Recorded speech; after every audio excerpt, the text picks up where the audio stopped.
Good morning, Slop Nation. Welcome to Slop Chop. This is a new comedy podcast hosted by myself, Harvey Mulvihill. It's about the happenings of the internet. It is your one-stop shop for slop. And I am honored to have my first guest on the pod. It's a big pull. We got him. I mean, what can I say? He actually reached out to me. He's a big fan of the pod. Without further ado, Jack Nicholson. It's my pleasure, Harry. I've always loved your program and really had a great laugh watching you comment on little things like Doja Cat and all the things that really roil my gears. So you're a slop enjoyer. That's interesting. You doom scroll TikTok just like the rest of us. I got a lot of time on my hands these days. Yeah. The Lakers aren't playing, and well, you know, I haven't been booking a lot of gigs lately. Right. So, well, you're getting up there, right? Is that it's not rude to say? How old are you, sir? Sir, I would say it's a little rude to say, but yeah, that's a little rude. I find myself, really getting into my golden years and really considering taking some new avenues, and so most of my podcasting. I gotta tell you, I'm pretty nervous. I mean, it's Jack fucking Nicholson in my home of homes. Like, it's unbelievable. Were your kids familiar with the podcast? How did you get involved? Kids, you have any children? I think so. Do you think so? Yeah. Yeah, there's a few. Well, you got that one guy who's in what's his name? The fucking Smile 2. Smile 2. Yes. Yeah.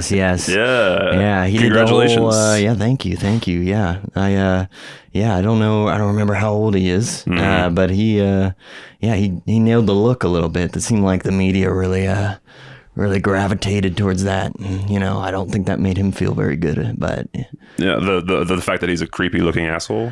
Well, when you're trying to live up to be Jack Nicholson, things can kind of get you build some jealousy there. It's a tall order, right, George? That's a good point. Yep. Like if you were my little boy, thinking about growing up with me as your daddy. How would that make you feel? Confused, strange, odd. Yeah. But lots of confusing emotions there. I think a lot of people in the grocery store being like, I don't see it. Yeah. Well, I'm assuming your creepy son has always looked similar to you, and he creeped me out of the womb, man. He's a strange fella, I'll tell you that. But light of my life, I'll tell you that. Light of my life. Yeah. Some days I can't remember his name, but I blame that on the age thing. Jack kind of gets me out of anything. Jack Jr. Yeah, well, I'm very happy to have you here, Mr. Nicholson, and I wanted to just give a shout out to all of the people listening at home, and just a reminder, if you are not interested in, well, I guess it's a light slop week this week, so there's not going to be a whole lot of slopics to discuss. We're pretty much just going to be talking to Jack here and maybe Talk about what's in my belly right now. He's just filling up the time. He had a large meal. If you're interested in this, maybe skip ahead, and there might be someone else that wanders into the studio. You never know. You never know.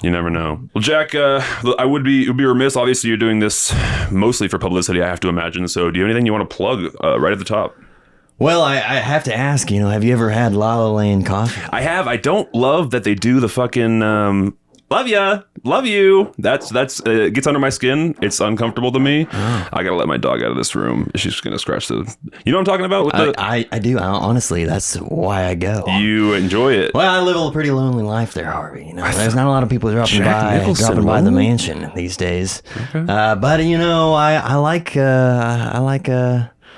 getting told I love you at least once a day, so I go by and, they say their little spiel and I drink my mediocre coffee and, I get the loving I need. So, okay, fair enough. I mean, I'm a little sad. Hey, whatever floats your boat, they're, what was your, Larry? Yeah, Larry. Yep, Larry. Okay, so I got to tell you. So where does you strike me as someone who's had just nothing but luck with the ladies over the years? You were an absolute player in Hollywood. So then after the dust settles on all that, you are you need a couple I love yous in a day from strangers at a coffee shop. You never can get enough. Let's be honest. Okay. You always want the love to keep on coming.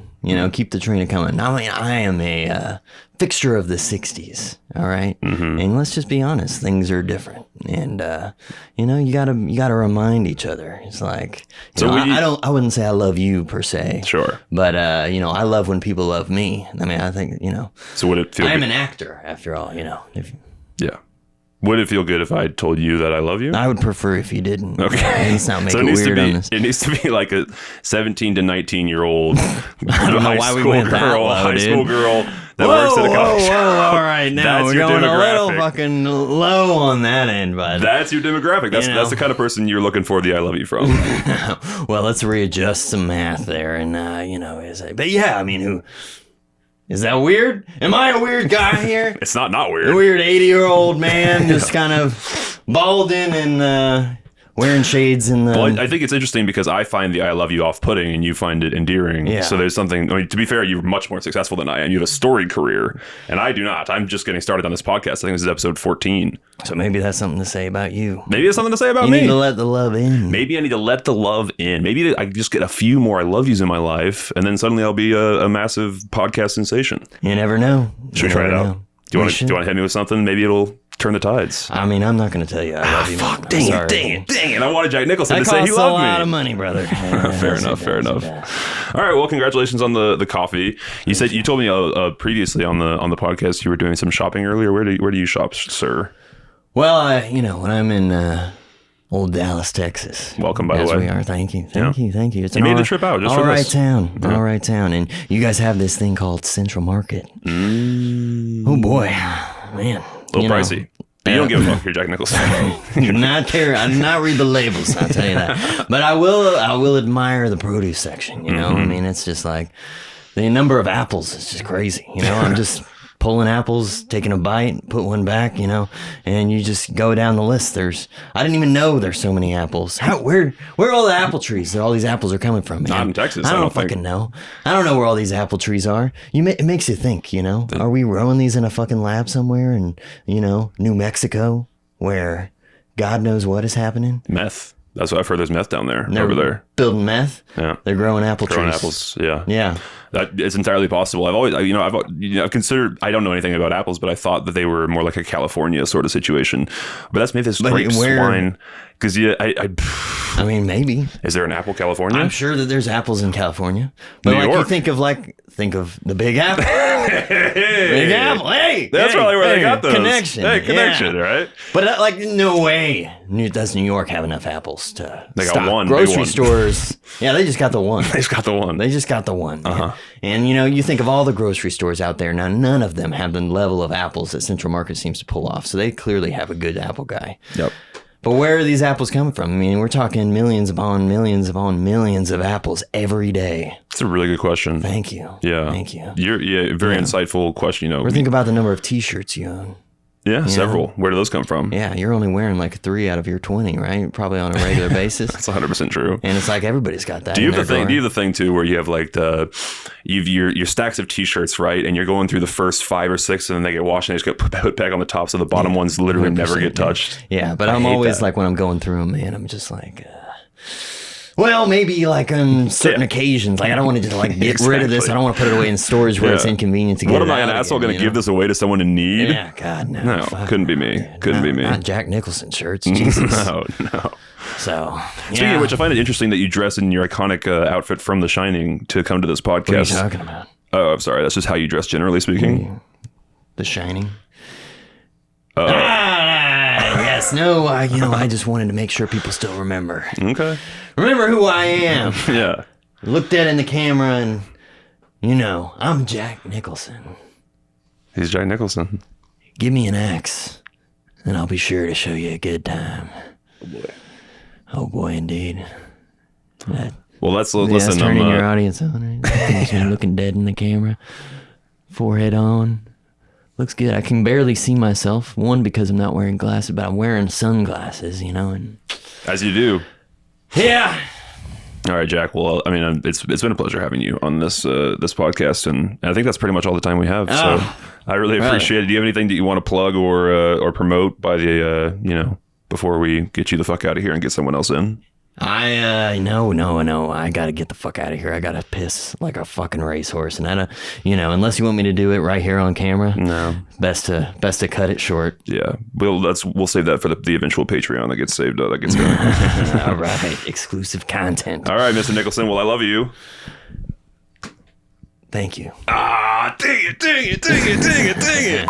And we're back, and I'm a little freaked out over here because there's a sort of ghoulish creature has entered the studio. Weirdly enough, he shook hands with Jack Nicholson on the way out of the door, so I'm really kind of unclear what's going on. Oh, I know Jack. We go way back. You and Jack go way back, and who are you, sir? What is your name? What's your occupation? My name is Philip. Hello, Philip. It's a pleasure to meet you. Harvey, is it? It's Harvey. Yep. Your friend. Howdy, Slop Nation. It's quite an honor, honestly, to be here. Heard a lot of great things. And, I don't know how much you guys know about my people yet, but we've kind of come to the determination that it's okay to be out in the open now. Like, honestly, we really got things under wraps. We're less worried about kind of the level of, I guess, fear. Yeah. Well, terrifying, paralyzing fear that comes from everyone that looks at you. Yeah. Well, I mean, that we kind of expect, but it's really like, how much power there is to kind of, so to speak, take us out. And we feel pretty comfortable now that we can really assimilate and manage Earth affairs in a way that is less disruptive to everyone's daily lives, which I would say is pretty good for everyone. Nobody really likes riots in the streets. Oh, getting topical now. We're just here to keep the peace, right? And make sure to manage that. We're keeping the human race moving forward. That's what we like to think. Do you and your people have an opinion on the ICE raids in Los Angeles? Do we have an opinion? Or are you involved? I really can't speak to any particular policy actions. You're not the mouthpiece of your people. You're just representing them on your podcast. But this is the first kind of public appearance of one of you on this in the world. So let's get some what can we expect when we're dealing with a sort of like a public affair such as that or anything. Yeah, well, I think, in the coming months, we're really looking at kind of one AI revolution, right? We're kind of all becoming dependent on these systems. That's really kind of what we view as the next step, right? And so when looking to the future, right, we get the Neuralink, we get all those implanted, right? And so then we're really looking at a certain level of control and maintenance on people's emotional volatility, which we see as kind of probably a hindrance to human development moving forward, right? We keep everybody in this middle range. We tried it with the drugs, big pharma, stuff like that. Like, that's my guys, they're peddling some really. We were very optimistic about that process. But antidepressants, Adderall, that type of situation. Yeah. But now we're really, we're looking at going down the AI and the brain route, and then we can really expect to see some exciting things, I think, as a result. Now I have a question, and this might be over the line, so just stop me. Please. But is nothing to fear. You're really. You guys seem really involved, and so there's a couple of kind of key figures in that I assumed were our guys, but might be yours. Elon Musk, you familiar with him, or is he? Yeah, Elon, great guy. Great guy. Yeah, you're a fan, but great guy or great kind of ghoulish beast. I don't find it's really my place to. Out any particular being, I'll let them identify. Okay. So yes, this is like okay. Fair enough. Fair enough. Tell me more about this. Your fucking.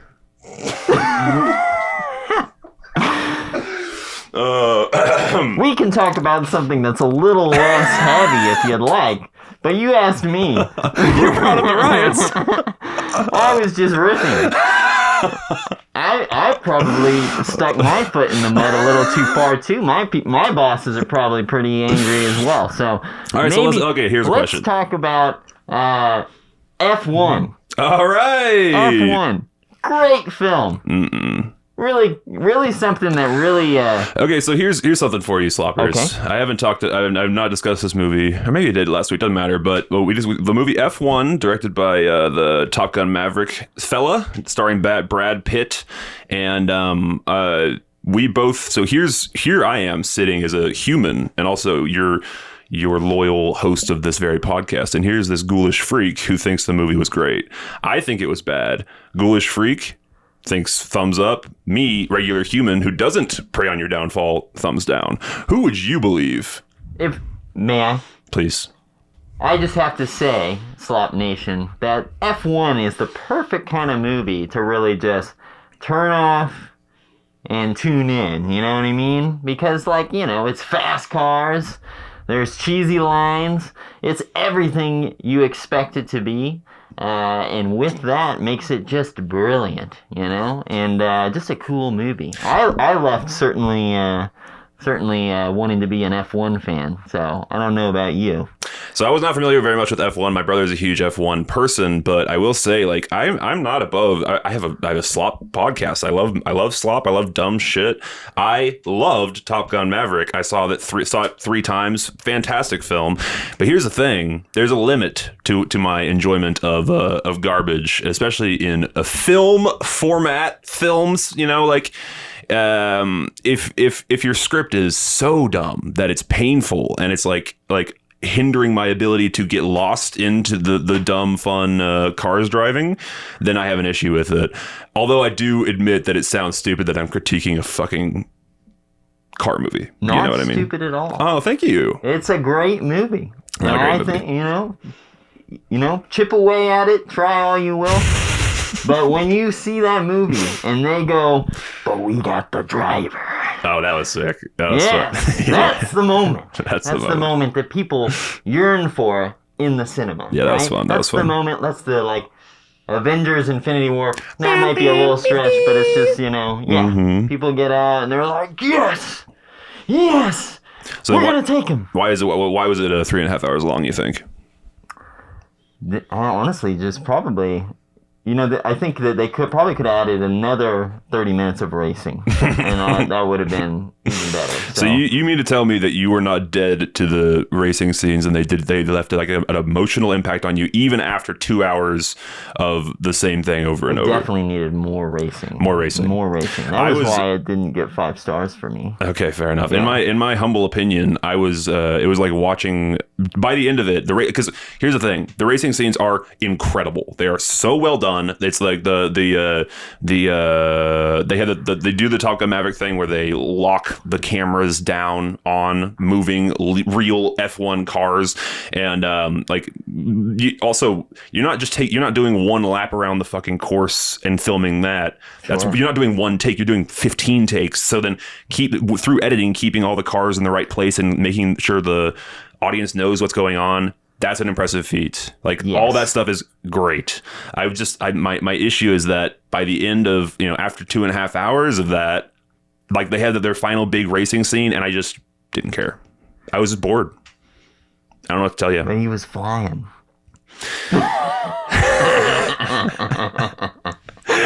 Were you, by the way, distracted in the movie because most people's eyes weren't in fact on the screen and were on your hideous, kind of freakish face? No, honestly, I was a little distracted by the movie because I had to pee for the last hour. And I had already gone to the bathroom once, and I knew that we were in peak cinematic territory for, the climax and the final race and everything.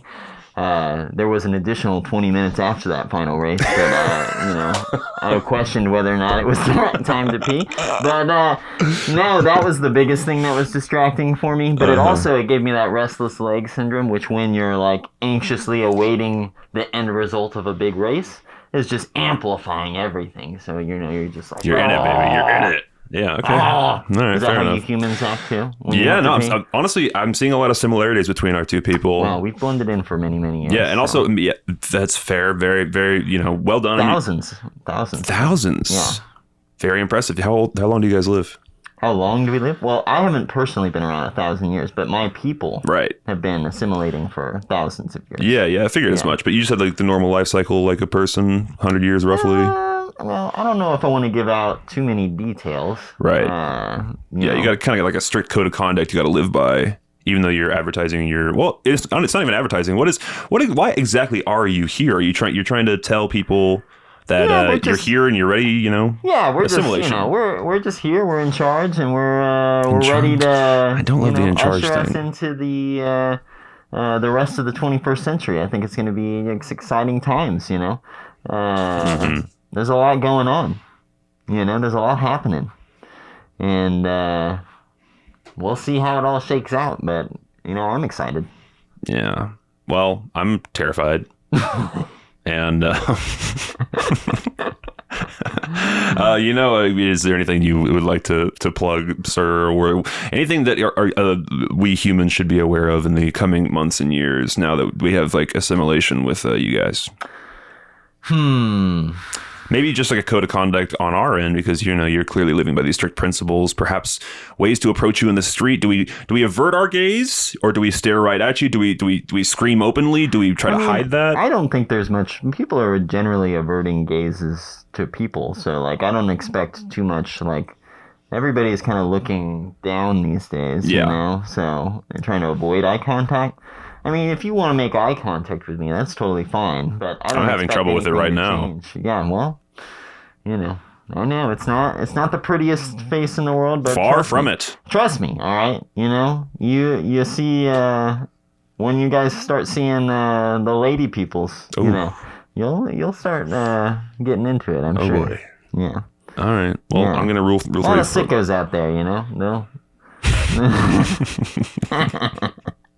All right. Well, it's been a pleasure talking to you. What's your name again? My name is Howard. Howard. My name is Phil.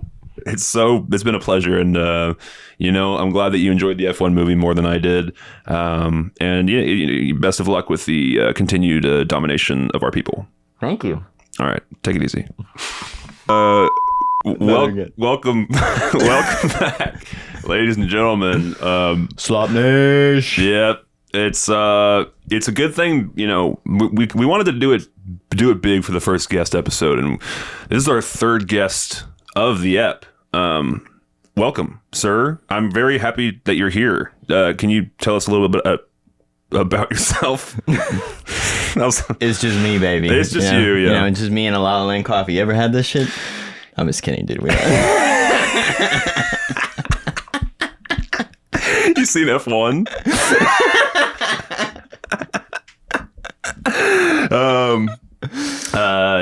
So dude, well, congratulations, you're back. Holy shit, dude. I mean, like, to the fact that you didn't even go back to the station and change, you just came straight to Slop Chop. It really makes me appreciate how much you care for the pod, Yeah, dude, like totally. I appreciate those flowers, man. If I'm being totally honest though, yes, dude, absolutely. like this was more. Did you like look up like hazmat suits when like all the Iran shit was going down? Ooh. This is kind of like, this is what I had in my closet, and so I just haven't taken it off just to be safe. Yeah. So fair enough. Okay, gotcha. So this is So you're just this is safety. Just safety. Yeah. But you're just walking around the world. You're just walking around the world and just being really safe all the time. Yeah, I haven't taken this off in like, I guess that was 2 weeks ago. Dude, crazy. I was wondering what that smell was. Yeah. So I mean, I'll like sneak in some deodorant here and there, but you gotta be safe, man. You gotta be safe. It's a crazy world out there. Yeah. Okay. Well, I mean, have you found that you're like, were you getting sick before this, or like what exactly are you trying to avoid? Just the radiation, like that could come at any moment. Right. And so this doesn't have any radioactive protection. I don't know what the term is for it, but it certainly makes me feel safe. And people, they definitely turn heads in the streets. It makes you look cool. Yeah. Sometimes they're turning away because of the smell, but oftentimes they're turning their heads to look at what I got going on. Yeah. Which is a lot. It is a lot. It's definitely an eye grabbing situation. When you walked in, I thought that you just come from outer space. So it's interesting. Like, I mean, you probably get that a lot, especially from kids who think you might be an astronaut when instead you're just kind of like a very cautious individual. Yeah, kids are pretty dumb. So, kids are fucking stupid. Yeah. I got one, but I love him, and he's not stupid. But you're the one who just to be clear. Oh man, does he have a little hazmat suit too? I am looking into it. Yeah, that's good. Yeah, but you got to keep him protected. You got to keep everyone protected. Keep the whole fam safe. I know, it's crazy. Does it bother you that I'm not wearing one right now? No, it doesn't bother me at all. Okay. Yeah, it's your life to protect. So right. Yeah, I can't be responsible for. But is it the thing of like during COVID when you'd wear a mask because you wanted to be safe, but if the other person wasn't wearing a mask, it kind of just defeats the whole, because they're just spreading germs all over the place. I don't think it works in that regard. No, not with radiation. I think if anything, it's like, okay, you're taking some of that radiation, so like I have less to worry about. Oh, I'm like a magnet. That's a good way to think of it. I wonder if that works for just germs and everything too. You gotta designate one person to be the host for all the ailments of the world and just keep them around you. I think that's kind of the new approach, right? Yeah. It's like, you just like, if you let everybody else get kind of sick, then you won't get sick. And they take it all. Just everyone around you gets sick, and so then that way it frees you up to be healthy. That's herd immunity. That's fuck, dude. Really smart. You should go work for the fucking drug. I'm probably qualified at this point. Yeah. Oh, that's cool, man. We should get Fauci in one of these fucking of these outfits. Yeah, I think he'd be down to be on the pod. Don't you think? I think so too. I think he's kind of. I mean, after all these guests we've had today, I don't know if you saw that. Jack Nicholson was just no way. Yeah. It's insane. Damn, dude. Jack Nicholson's way more cool and famous than fucking Anthony Fauci. Yeah, totally, dude. Yeah. And interesting. That guy had a lot to say. Yeah. Yeah. I bet, dude. Yeah. He's a strange cat. Well, what brings you here today? I really do appreciate you coming on the Slopcast, but tell me. Yeah, honestly, dude, it's kind of hot outside, and I was... It's probably... I mean, it's not that hot. It's just you're wearing the fucking hazmat suit. Yeah, totally. Yeah. Which is definitely something I was not expecting. It needs to be 44 degrees to be comfortable in that thing. Yeah. I'm assuming. Probably, yeah. So, it's going to be a lot more comfortable in winter. And I was just kind of looking around, and I saw a crazy guy, dude, with like a whole alien face come out of here. And I was like, the hell's going on in that house? Yeah. And so I actually you caught me like kind of climbing over the hedge there to avoid the freak. Well, that and to kind of sneak into the house, so that's kind of what I was doing. And you were just like, hey, dude, are you next on the podcast? And I don't know who is next, but I appreciate you letting me in to be a part of this. I mean, you're welcome to be here. I always wanted to be on a podcast. Yeah, no, I'm happy to do that for you. And again, I figured that you just gotten back from I thought you were an astronaut. Yeah. That's why I thought you might be an interesting guest. Turns out I was wrong, but you still are an interesting guest. Yeah, you can get this costume for like $20 on Amazon. So $20 to admit, just to block all radioactive. Yeah, well, that's what I'm telling myself. Right. Yeah, because it does look a little thin. Yeah, it's a little thin. It does not have the specifications to be considered a hazmat suit. For right, sure. And it has a picture of but I feel safe. Of a space jet. Yeah. On it. I feel safe. I feel sexy. So yeah, well, you certainly are both of those things. Well, thank you for breaking into my house. And is there anything that you would like to tell the Slop Nation? Just keep slopping it up. Just keep absorbing that internet mush, and stay safe out there. Stay inside. There's a good tip. Stay inside. Stay on the internet.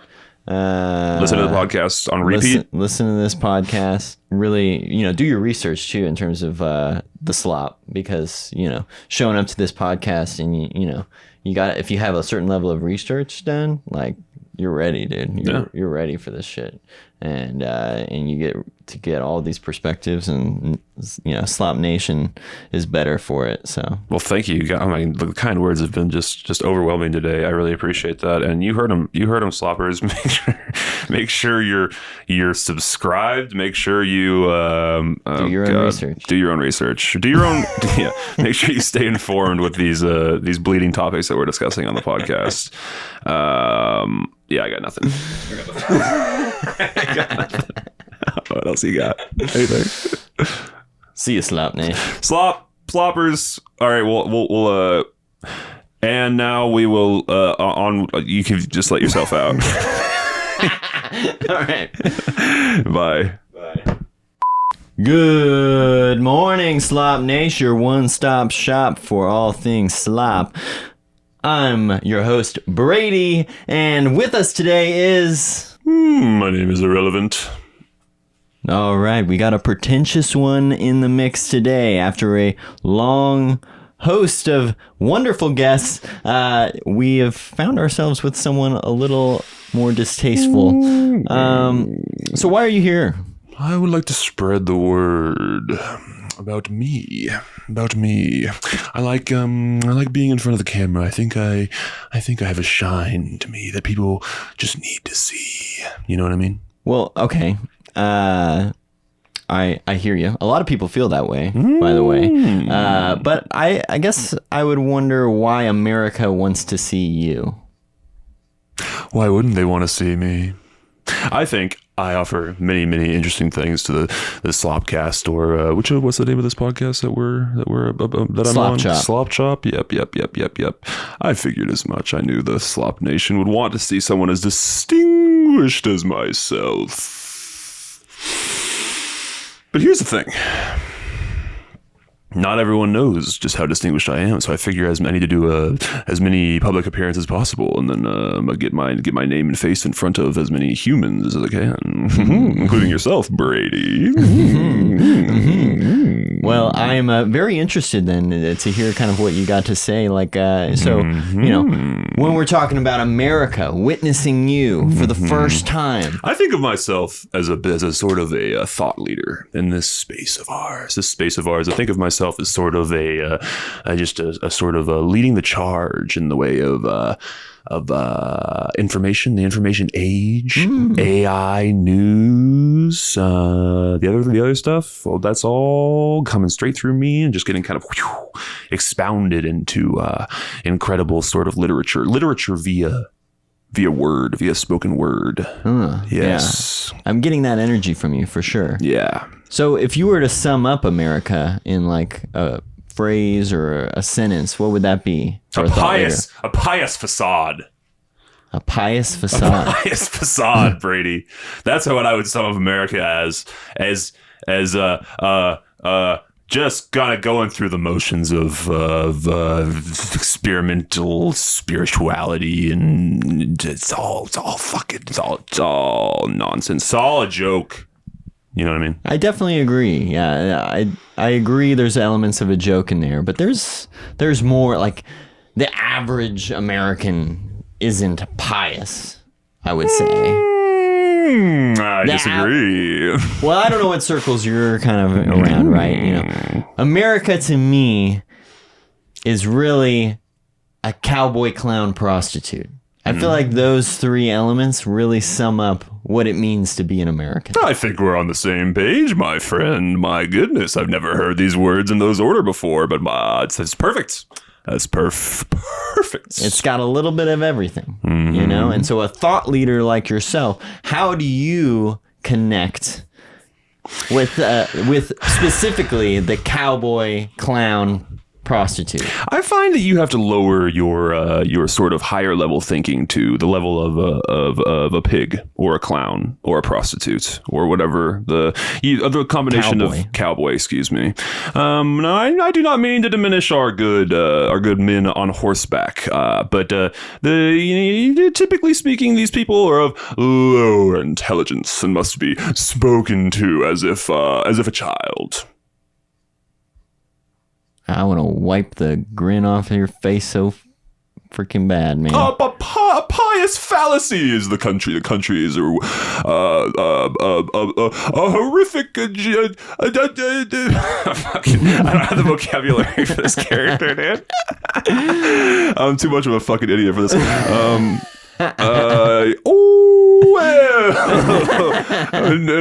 wouldn't you find that when you walk upon someone in the street and they snarl at you with their beady American eyes, you just know there's nothing going on up there. There's nothing. What they need is direction, is leadership in the arena of the world. Now, when you're talking about walking down the street, and I'm assuming with the snarling, right? You're in like New York, particularly. Is there a particular like group in New York that might be snarling at you on the street? Well, I don't want to point fingers at any one particular group. I find it's most how very ungentlemanly of me to burp into a microphone. Not very pious. Not very pious. I'm definitely using that word incorrectly.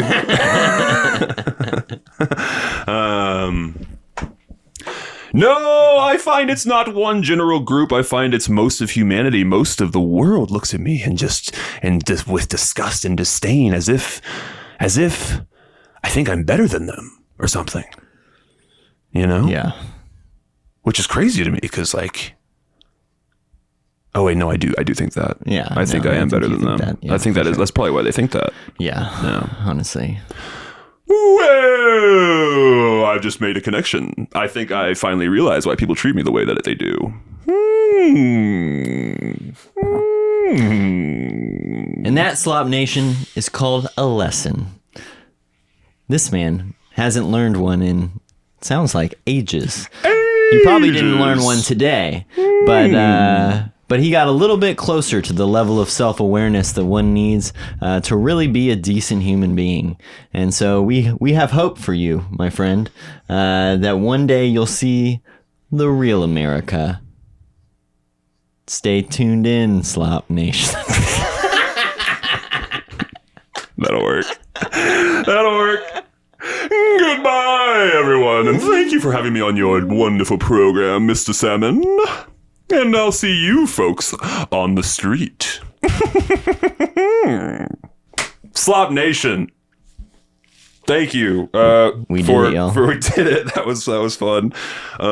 Yeah, we got Brady, man. We got Brady on the pod.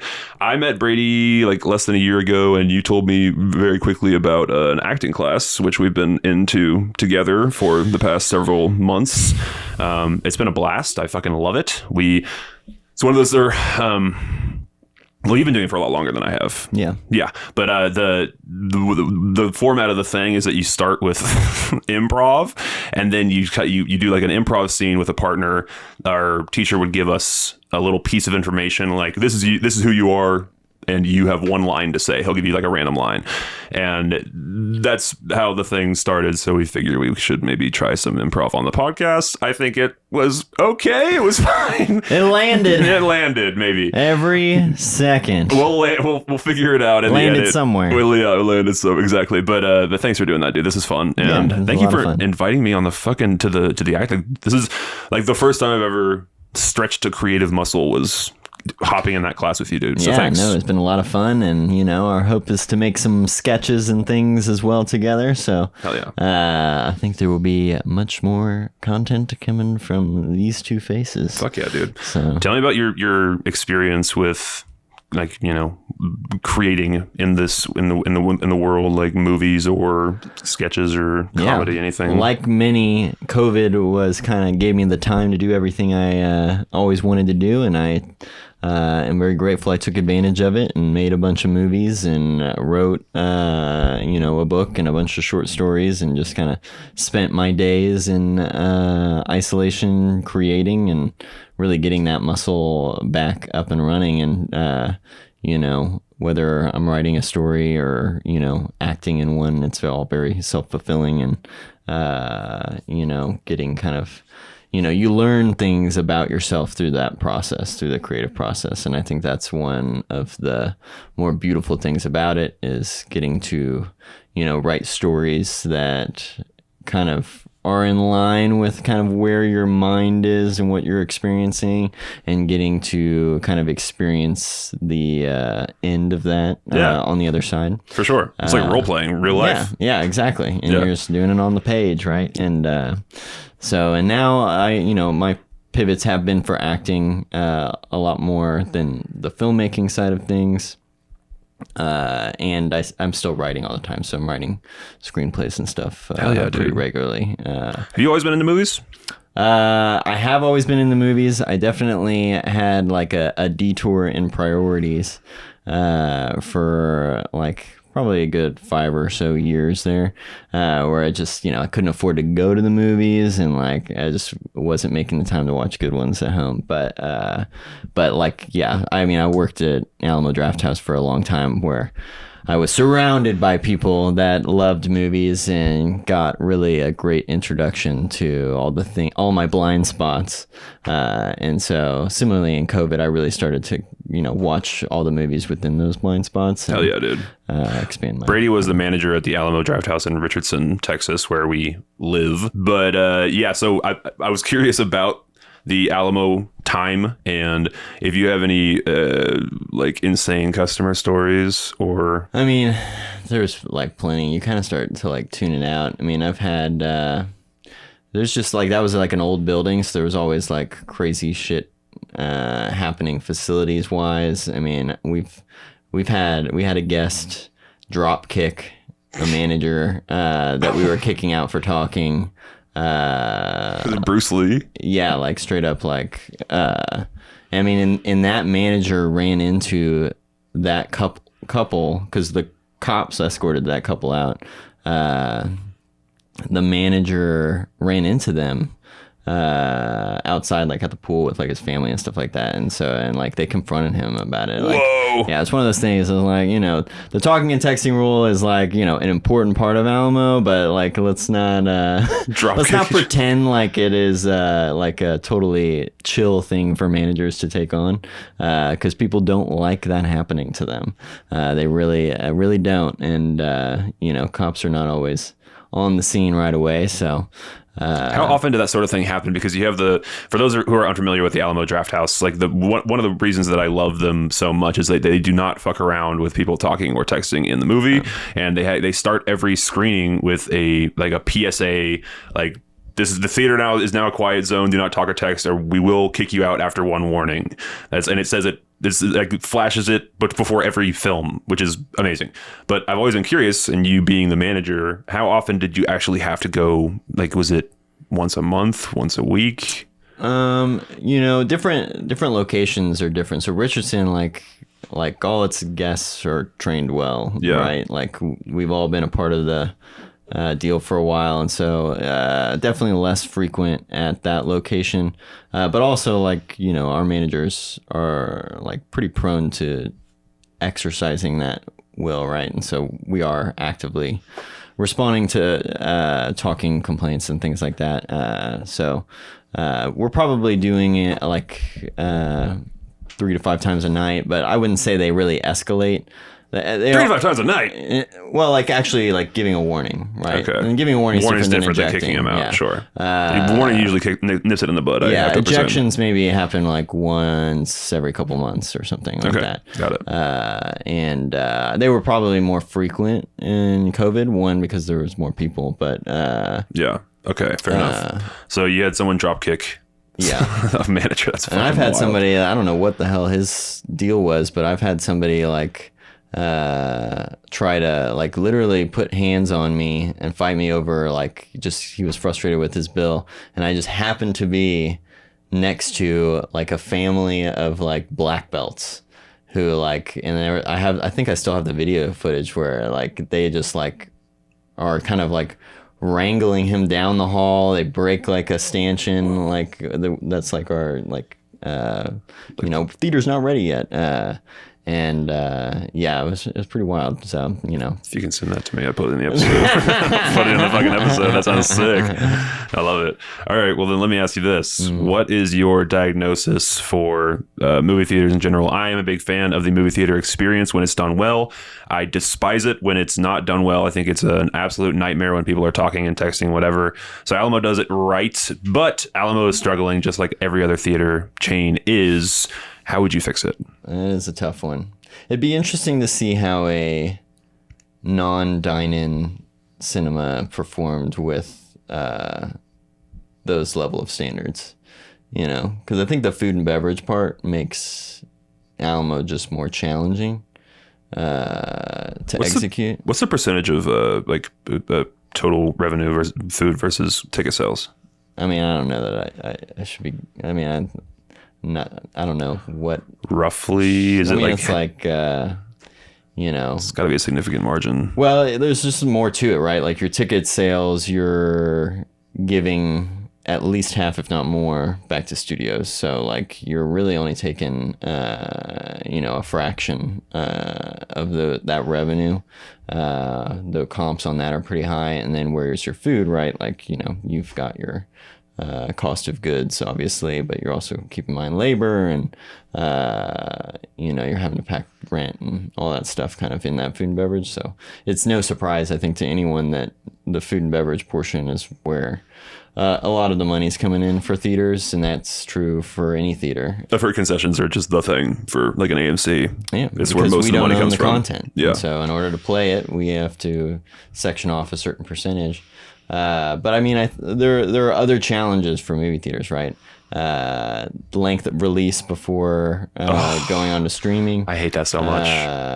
Those are all big things. I think IMAX is making a really big play. So like, I think things like the big show at Alamo, PLF screens, like IMAX, those are all really important because you got to differentiate between the couch and the theater, right? And so offering these large premium formats where people can get that immersive experience that they can't get, that they definitely can't get at home, right? Don't watch F1 on your couch, bro. Go to the theater. No, yeah. So, but also what's the content that's coming out? That's a big part of it. You know, theaters don't have any control over that, and at the end of the day, we're at the whims of what Hollywood is putting out. Which, I agree with you. It's like, you know, it's not. Yeah, I guess we're putting out less movies. Yeah. Than we were pre-COVID. So like, you know.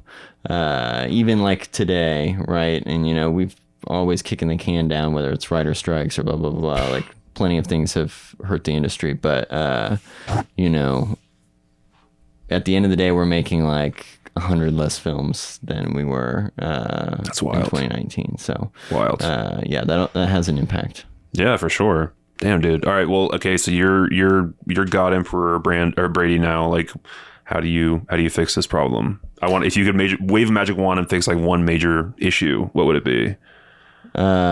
People too trained to watch things in their house now. People are just waiting for the release window to close. I think people in general need to get out of the house more. I mean, I think it's just better for everybody, you know, mental health wise. And there's nothing that beats experiencing something live with a group of people, right? You know, whether it's a comedy show or a movie, like appreciating art in a group enhances the experience. I went to South by Southwest and saw some premieres in the Paramount, which, like, you know, I think the largest theater I'd probably sat in was maybe 300 people.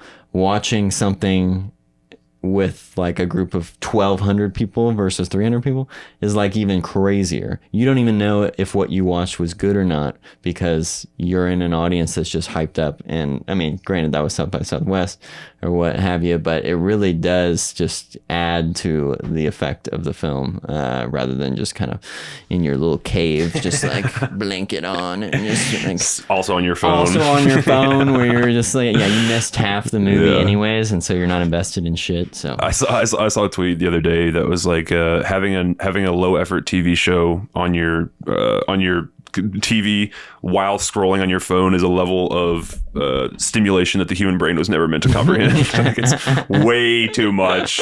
And it's like, totally get that of just having the thing that you can look up to. I get it because I'm a victim of it. I'm no better than the people that do it, sure. But I do have the ability to like go to a theater or when I'm watching a movie, not be on my phone at the house. But that takes discipline to the point where it's like, it's almost meditation at this point to like sit down and actually just engage with a movie. Most people don't do that. Yeah. And, it's a problem, but that's not going to change. I don't think with I think just human sort of attention spans are getting shorter and shorter, but somehow podcasts are doing well. Yeah, I don't know. Well, it means there could be a correction, right? Like we maybe hope that I think things like meditation in general are more popular, right? And that is trying to steer people in the opposite direction where, attention is the commodity and how do you maintain your I also think there's more to be said there's more like infrastructure put into place in your actual phone that will help you fight against because like it's so widespread everyone knows that your phone is murdering you. Yeah. And like, there's actually like things that you can do now. There's screen time restrictions, and the fact that you have screen time at all, that'll tell you exactly how many times you picked it up that day. Yeah. It's a horrific number for the record. It's time to drop the iPhone and get yourself a razor. Hell yeah, brother. Yes. Let's bring it back. Yeah. Our friend Nick tried to do the dumb phone thing for 15 minutes.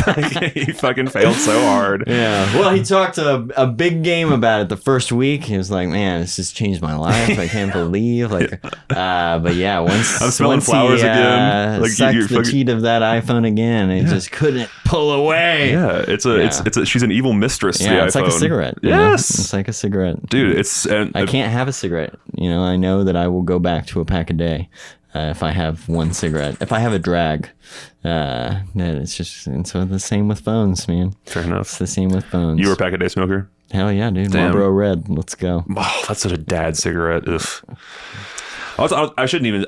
That was the wrong emotion to put forth. Honestly, it's what it is like jealousy that I don't have that. I don't have the manly sort of gruff, the cowboy killer. Did you smoke a cigarette? Yeah. Oh, well, I smoked it because of that. That's how I guess cool or not cool I am. Yeah. I'm just like, I hear cowboy killer and I was like, yes. That's so funny. Yes. You got it for the identity. And I went to school in DC too. So it's like, I'm from fucking Texas, you know. And honestly, my roommate at the time, I think I started smoking Camel Royals. Those are my shits. Yeah. Yep. Pretty yummy and tasty.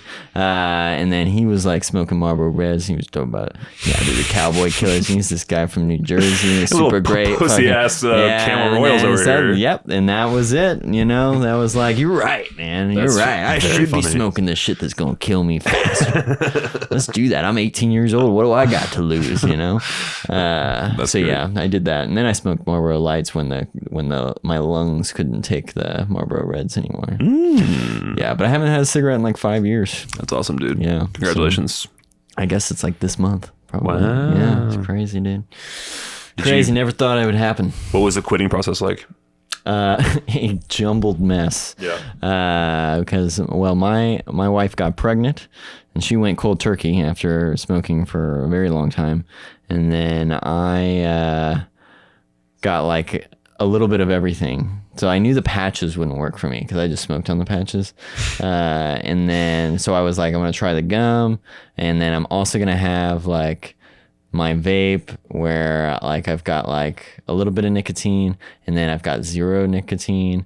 And so then I kind of just like did this process of like taking gum at various hour points and like doing some vaping in between.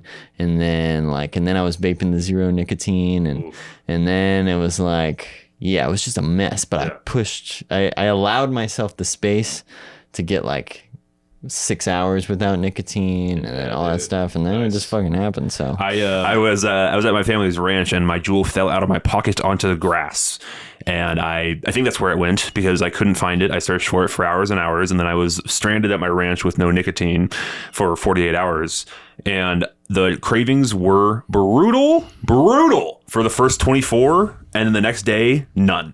Zero. Wow. They were just gone. Yeah. And I was like, oh, this is how long it would take, I think, me to get rid of the physical cravings of nicotine is straight up just 24 hours. And the next day I was like, I did the stupid thing of I'm not even really craving it, but I want it. Yeah. So like I'm going to go get another one. Yeah. Yeah. That's how it happens. I whenever I travel, that's when I want a cigarette the most. Yep. That was a nice little timer. Thank you. Yeah. You picked that. You find that off of like. No, I bought it for 99 cents on Apple Music. Nah. Dude, those old ringtones. I have a story about that. When I was a kid, because that was the thing for the longest at iTunes, you had to buy everything for 99 cents. And I was a child and I didn't know what that meant. So I just, on my iPod Shuffle, I think it was, nice. I just went onto iTunes on my fucking PC and just bought 600 songs, something, and like several hundreds of dollars of songs. And my mom, I'll never forget my mom, like, what the fuck? Like, looking at her credit card bill. Harvey! Man, that's awesome, man. Oh, I wish I had done that. You did. Yeah, I feel like it was always a battle to get, like, I just need this one. I don't know. Probably listen to fucking pop Linkin Park or something. Yeah, exactly. Like, I just need this one song, Dad. Yep. I gotta get your credit card info. Don't give it to your friends. Yeah. Yeah, my dad was always really protective about that stuff. And he still is. Yeah, same. you know. Same. I mean, Dad, he's smart, you know. It might just be a dad thing. Yeah, you know, you gotta. My dad recently, we got him an iPad 5 years ago, 4 years ago, because it would be helpful in his business to like have an iPad, right? He has not touched it at all for like 3 or 4 years. And then he was like, he had a presentation or something coming out. He was like, this would be useful to have. So he plugged it in and it asked him to put his Apple ID in. And he's like, I don't trust it. He didn't want to do it. He didn't trust the iPad. I was like, how is it any different than your phone? It's the same thing. That's hilarious. Yeah, but I think it's just dads for you. I mean, you're a dad. Yeah, you get any of those like protective instincts or like any stuff like that? Definitely. Yeah. I mean, I definitely think it's coming, right? Like, I think it's a process becoming a dad, you know, but like just knowing how much of my information's already out there, you know, it's like, hard to put that back in the bottle. Yeah, dude. You know, so... do you fear for the future? Yes. I think that's part of being a dad, too. So, yeah, for sure. And part of, I think, living today. But for sure. Whatever. I think, you know, honestly, I think there have been a lot of times where people have lived with fear, being like, I think this is the end. Yeah. This generation is fucked. Yep, you know, the Russians are going to do it this time, you know, or, you know, whatever. So there's a great, sorry to interrupt. There's a great, like a hashtag or something or thing I saw on Twitter. Just nothing ever happens is the thing, is the mindset of like, there's always this doomer sort of mentality in the news. And when it really comes down to it, for privileged Americans like us, generally speaking, nothing ever happens. Like COVID was the first thing that had happened in, like since 9/11. It's been a long time since a thing has happened. Yeah. There's very few things that actually affect your life if you are a privileged white like myself. So I mean, it's a beautiful privilege to have, but it's also sort of just like a nice perspective to be like, you know, you can read. There's just don't. That's why I love Slop. Yeah. That's why, because Slop, you know what it is. It's temporary. It fills a little void of you know, it gives you something to talk about at a party, and it's frivolous by its nature. There's no like, I hate the fucking news because it's like I don't know, and maybe it's trauma porn. It's trauma porn, but what I'm getting at is maybe it's like naive of me to think this way, and it's for sure privileged, but maybe naive, and I don't care. Yeah, I think everybody's got to have certain level of healthy awareness of where things are, where they stand in and all, but also you can't get bogged down to where you are, you know, anxious and crippled in your own ability to move through life. I mean, that's just nobody should will that on anyone, and but yeah, I think it's important to at least have an idea and, you know, what you can do if you can to help or, you know, be a useful contributing member of society or whatever. Hell yeah, brother. Whatever that's worth, you know. For sure. Be a service. Yeah. It is a thing. I mean, it makes you feel good. I hate that it does, but it does.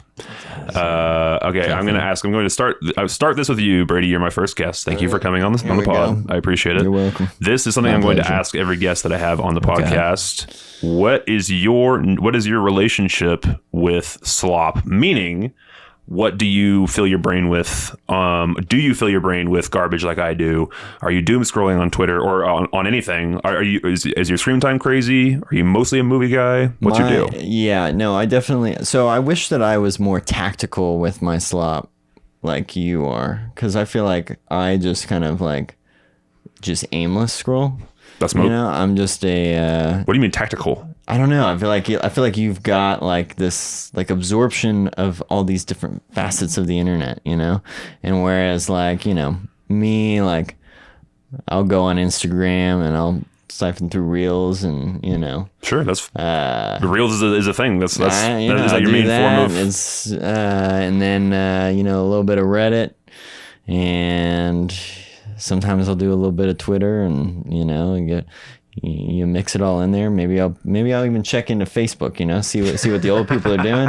What are they upset about today? And, you know, I get my picture in that regard. But, yeah, I never walk away feeling like, man, I know what's going on. You know? What is your my algorithm feeds me? I mean, it's...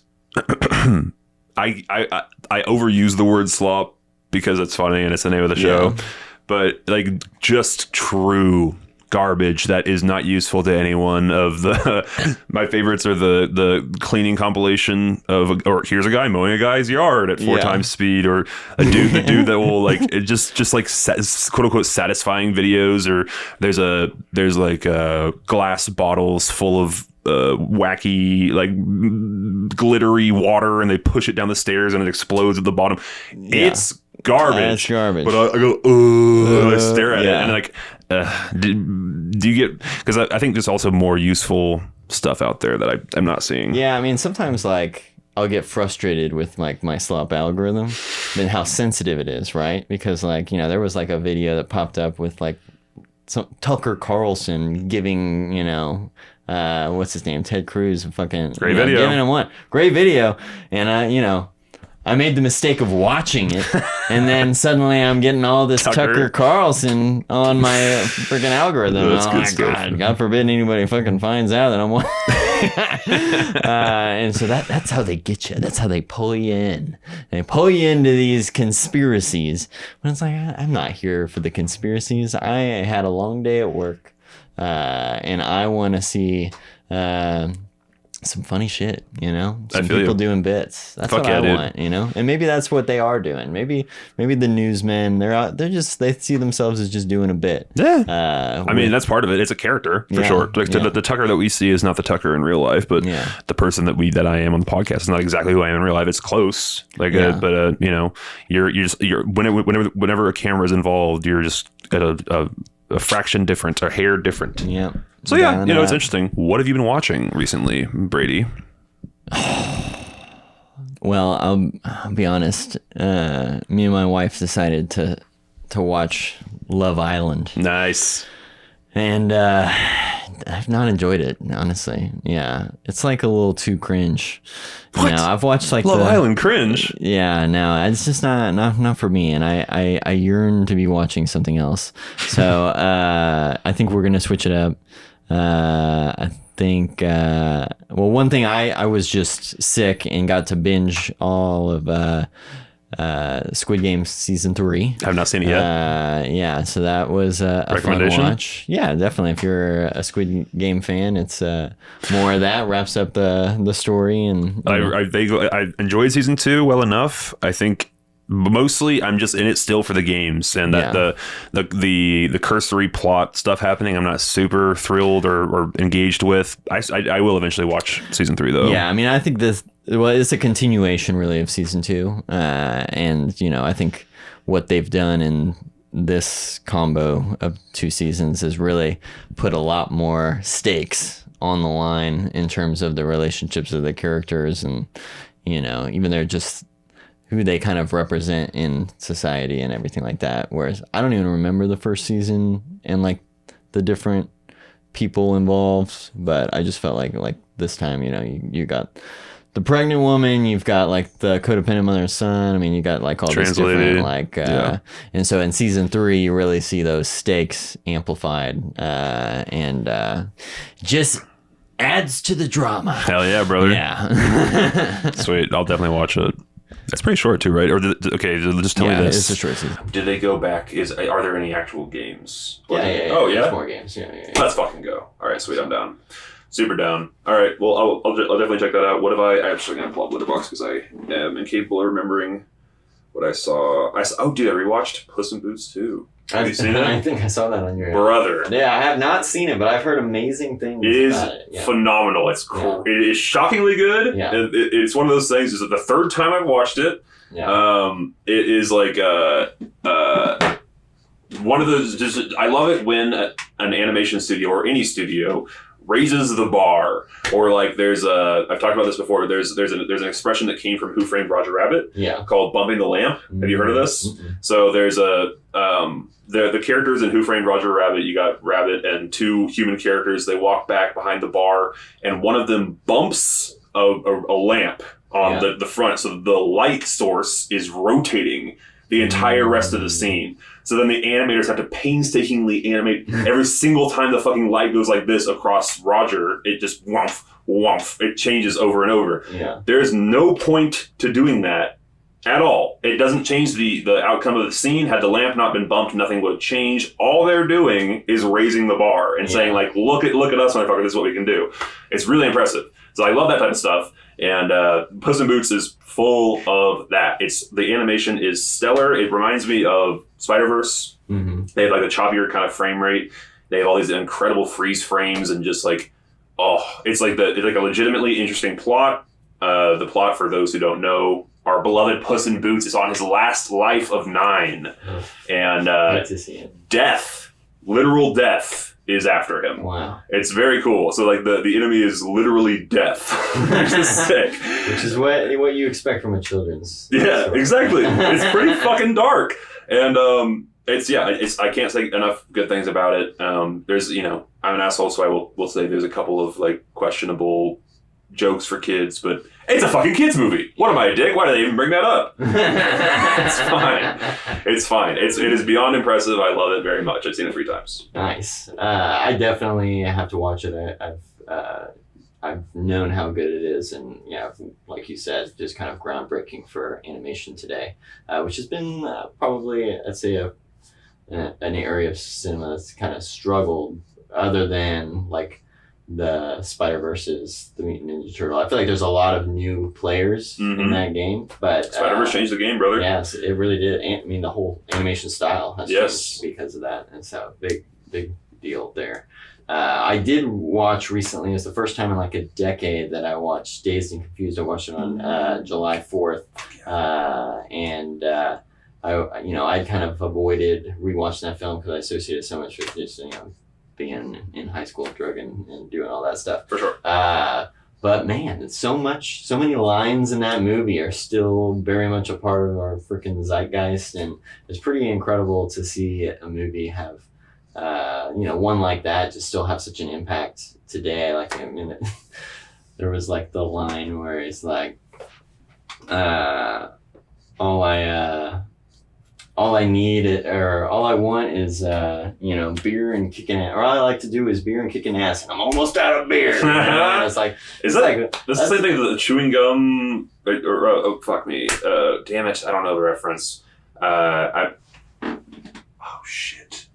Is that dead? We're out of battery, but I just noticed it. I have no idea how long it's been on. Fuck. And we're back. My recorder ran out of battery. I have no idea how much we lost there, but who gives a shit, brother? It is what it is. What were we talking about? I talked about Puss in Boots, and what else have you seen recently? So I talked about Dazed and Confused. Yes. Yeah. Dude, by the way, McConaughey's first role, Yeah, I know. which is so cool. It is. I read his book. Yeah, did you? It's good. Did you like it? Yeah. Yeah, I liked it as well. Yeah. Good sentiments in there. Solid. Yeah. It's he's a little. Okay, I feel like I'm trying to train this out of myself. Of every time that I bring up a thing that I enjoyed, I immediately go to the negative of like, this is what I didn't like about it. Yeah. But let's flip that on its head. I enjoyed it for the most part. He's a fascinating story. Yeah. I love just hearing about a successful person's journey. So yeah, it's cool. He's a little full of himself, I guess, but he's an actor. I mean, he's an actor. He's an actor. Who he is, and I appreciated that, like, the story about him kind of betting on himself and being like, I don't want to do these rom-com roles anymore. I love that, dude. And he came out with True Detective season 1. Yeah, he did that. One of the greatest things ever created by a human. Yeah, and so he did Dirt or whatever that's called, Mud, and then something else. Oh yeah, Dallas Buyers Club. Yep. And so it's cool to see someone like that was someone that acts, gets pigeonholed in a thing, and you're just like, because our acting teacher would tell us too, right? Like, it's like, you kind of have your thing, and you're people will cast you for that, right where they see you, and so to kind of take a risk on yourself and to go for roles that you really want, and be patient for that, patience, and also to turn down literal millions and millions of dollars, where they keep upping the amount that they're willing to offer you, and you keep saying no out of integrity. That's really genuine integrity. It's impressive. I certainly would not have that fortitude. I'd be like, all right, I'll do it. $7-8 million for a fucking couple weeks. Jesus Christ. Anyway, anything else you wanted to mention that you've been watching recently? Oh, shout out to Dazed and Confused. It's a great film. I think Linklater is the man. I love him very much. You like the Before trilogy, I'm assuming? Oh, yeah, of course. I love everything he does. It was good to go back finally after so much time and not just be like the high school guy that's like, yeah, dude, fucking smoking weed is cool, and drinking and partying and doing all this stuff, and just really appreciating the movie for what it was. And, so many great lines in that. I mean, Parker Posey is great. Like, so many great characters in general. I wish I knew all of their names. Like, I feel like there are a lot of talented actors in there that I don't know well, that didn't break out, like Ben Affleck and all those. Yeah, but, the kid who played the main character is fantastic. Yeah, I think he might have been in a couple of other things, but I don't feel like he hasn't. Or the guy in the overalls. I don't remember what his name is, but like, he was just he was spot on with his character. He had great mannerisms. Like, if you go back and watch it, you know who I'm talking about. But yeah, so it was a great rewatch. I'm glad I gave it as much time as I did, so that I could kind of have an objective view on the whole thing. Hell yeah. It's an objective view of the accident. What's the movie? What? It's an objective view of the accident. I don't know. Hereditary. Hereditary. Yeah, that's where she's building. Which Eddington is almost out. Could not be more excited. Same.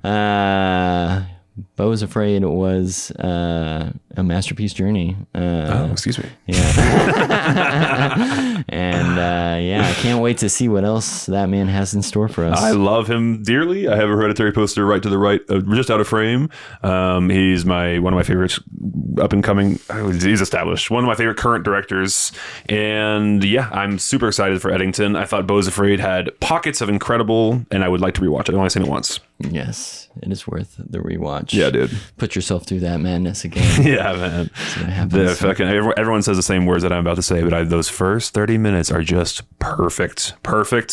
And it loses me a bit after that. You know what else is perfect? The end. Can you imagine going back, watching that in a theater? The theater is full, and then you get to the end, and the people walking out so angry about the last 2.5 hours of their life that they just spent watching this movie, only to reach the point at the end when everyone in the movie is walking out. You are literally experiencing the movie at that point, and it is.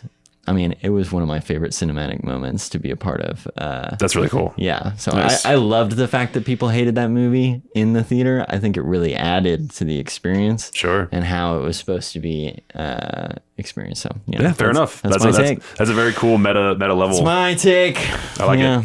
Would watch it again 100 times. So. Well, with that, I will let you get the hell out of here, man. Brady, it has been a pleasure. Thank you for being my first guest. Thanks for having me on, man. Dude, do you have anything you'd like to plug? No, not at all. Nothing? So, no. Where can you want to Instagram or anything? Do you want people to find you?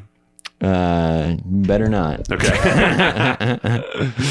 All right. With that, sloppers, it has been my duty and honor to call you Harvey. I don't know. That meant something. Thank you for listening. Genuinely, I very much appreciate it. God bless the Slop Nation. Goodbye.